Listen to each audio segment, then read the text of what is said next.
All right, so I'm going to tell you about the time where I was almost tricked into being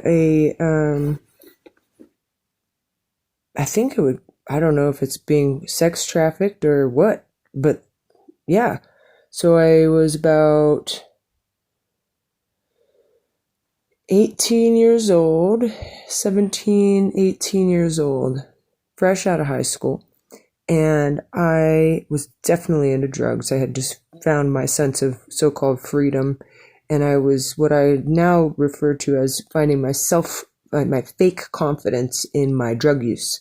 So I felt way more free and fancy when I was using. And in this particular time of my life, I started connecting with a lot of chicks, a lot of females, and there was a lot of like reference to like I started learning about the goddess, actually, like the great goddess. And I've actually gone on some pretty massive studies into the goddess, which is not for this video, but this story frustrates me because it makes the goddess out to be something that it's not. So we're all sitting there, and like a group of chicks my age, and the one friend that I was there with was actually about a year younger than me, and she had invited me over.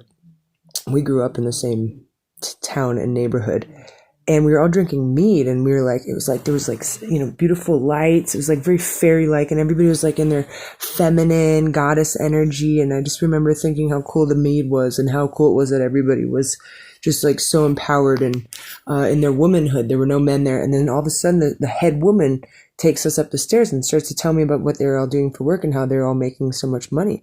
They offered me some meth, and told me that they were basically giving men on their lunch breaks massages and hand jobs, and giving them happy endings, and I could wear whatever I wanted.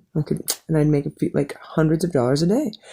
And I did the math, and I said, you know what, I have to go to my car. And I got my car and I drove away. And I just remember, and the woman, the head woman, well, she had a husband, so she said, yeah, my husband knows all about it. It's like totally cool with them.